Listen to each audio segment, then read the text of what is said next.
Hey John, what are you going to show us how to do today? Hello, today I'm going to show you guys how to service a 347 cab. All right.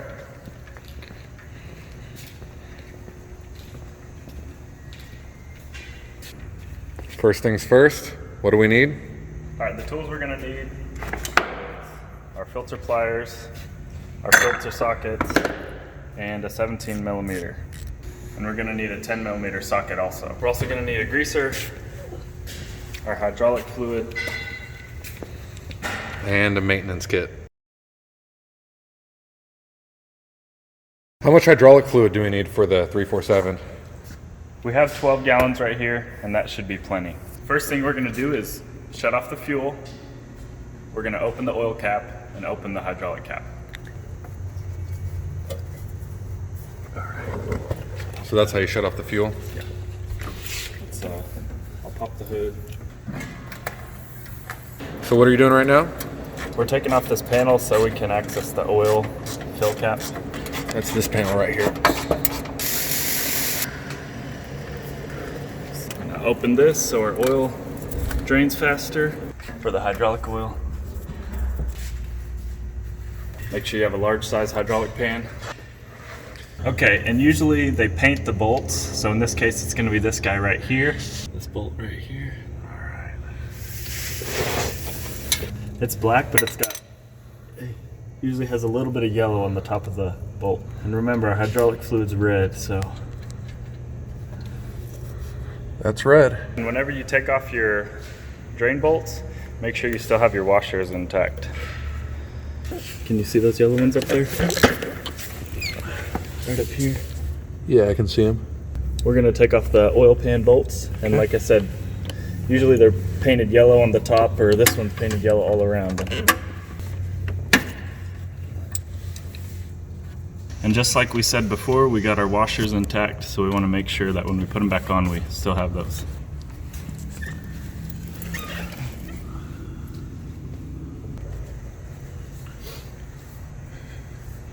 While our fluids are draining, I'm going to go ahead and change our fuel filter and our oil filter.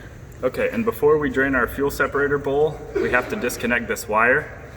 There's a water sensor in the bottom of the bowl, and we have to make sure we disconnect this wire before we start turning this. All right, so what'd you clip? The water separator was clipped on the back. Okay, so where is it at? Is that it? Yes, sir. Right there. It's a pain to get off, but you can push it off with something. Okay, so that's what you separated out right there? Yes, sir. Okay. On a non-cab version, they're usually right by the frame and easy to get to, but they're tucked away on this cab. Now that we have our water sensor unclipped, we can go ahead and take off our fuel separator bowl. Break off the drain on the bottom of the bowl. Untwist it? Yeah, so that way we can take the whole thing off. So we want to be really careful because this stuff's all plastic and it can break very easily.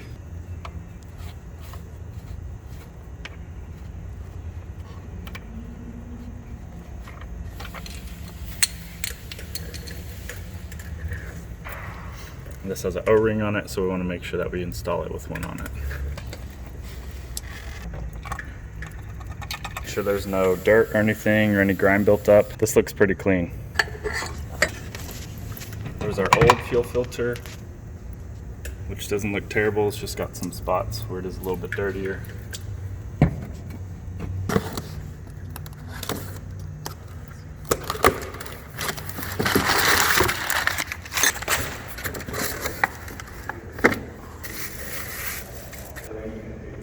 Okay, and then we press it in there to set it. So we'll put it on hand tight and then just add a little bit extra. So you're screwing the white cap back in because you had to take it off to get the fuel bowl out, but with the non-cab, you don't have to take that white piece out, right? Yes, that's correct. This is just another way to drain the bowl without taking it off.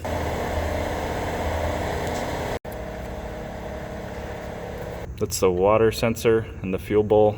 We got to clip back in, and now we're gonna put the fast clip back on.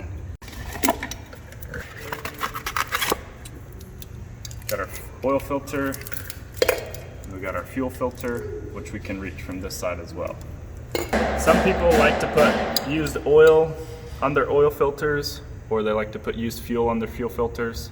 We'll just say, do whatever works for you. Everybody has their own method with that kind of thing. And just to be clear, that's the seal on the top. Yes, sir, the rubber seal. All right, now we're gonna pull off the oil filter. And one nice thing about the Yanmars is the factory oil filter is actually black. So when you do a service, you can quickly see that if it has been serviced, it's gonna have a white filter.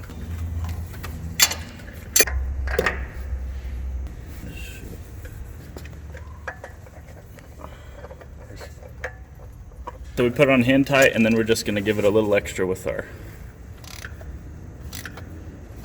filter socket. Okay. Now we're gonna pull off the other fuel filter.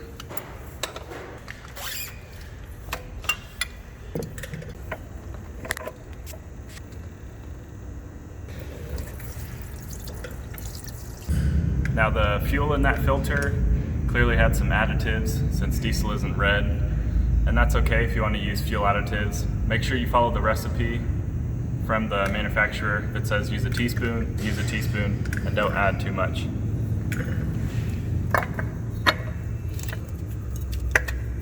So not enough space for me to put my ratchet on it, so I have an adapter for those filters.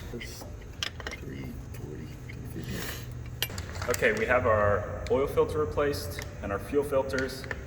Now what we're gonna go ahead and do is put our drain plugs back in for our oil and hydraulic fluid, and then we're gonna go ahead and change the hydraulic fluid.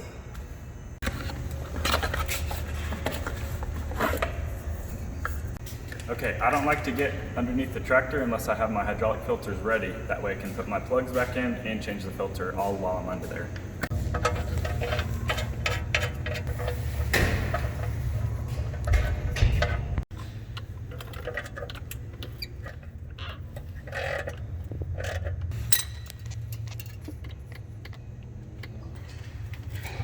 We're gonna pop these two bolts off and then hopefully get access to our hydraulic filter.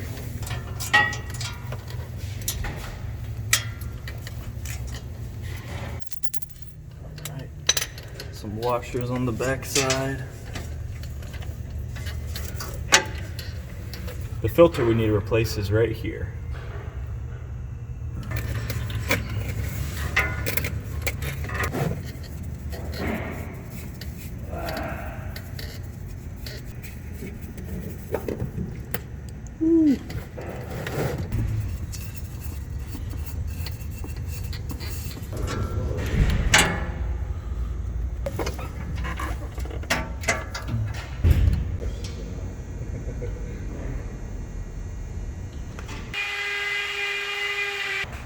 Now we're gonna add our engine oil. So we got our fill cap right here. We're making it.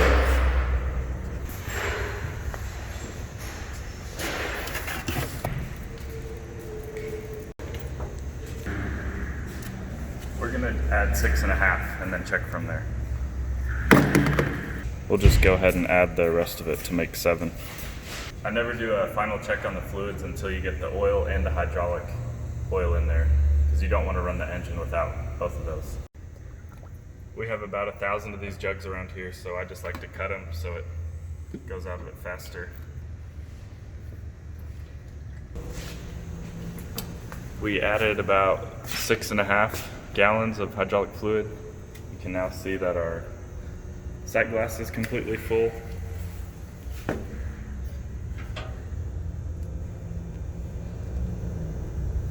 We also need to turn our fuel back on since we shut that off earlier. One of the nice things about Yanmars is that they have an electric supply pump to the injector pump. So I'm just gonna let that run while the key's on accessory right now. That way I won't have to worry about bleeding any air out of any lines or anything.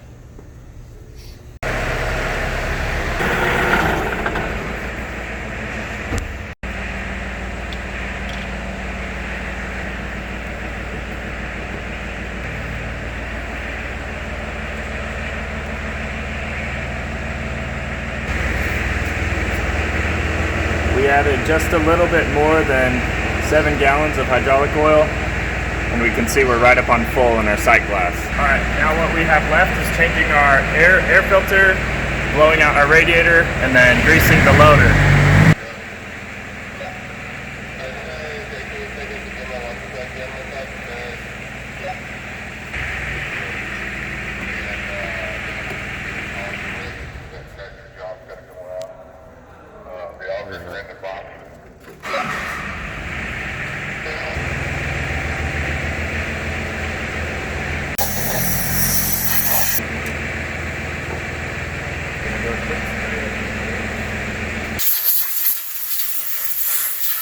All right, the next thing we want to do is spray out our radiator, and we want to take our screens out of the front.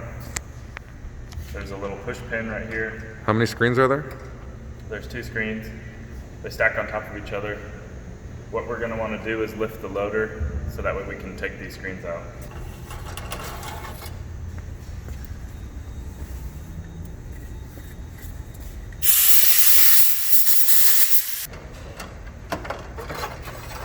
And this one's got to lift up and then come out the top, just like the other one.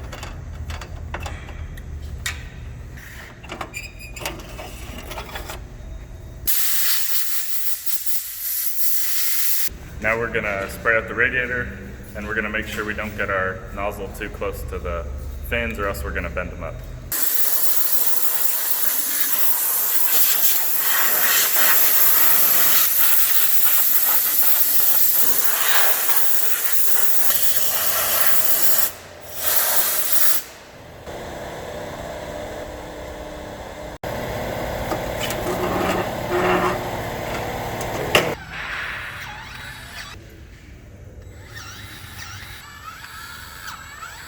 Good.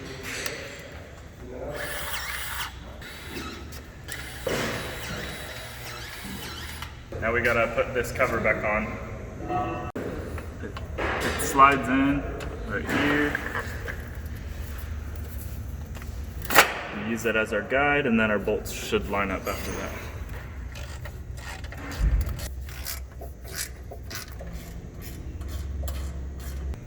Okay, and one of the important things is that you get your first service done at your dealer. That way they can do the 50-hour inspection sheet after the first service, and that will lock in your 10-year warranty. Okay, and that wraps up how to do a full service on a 347 Cab.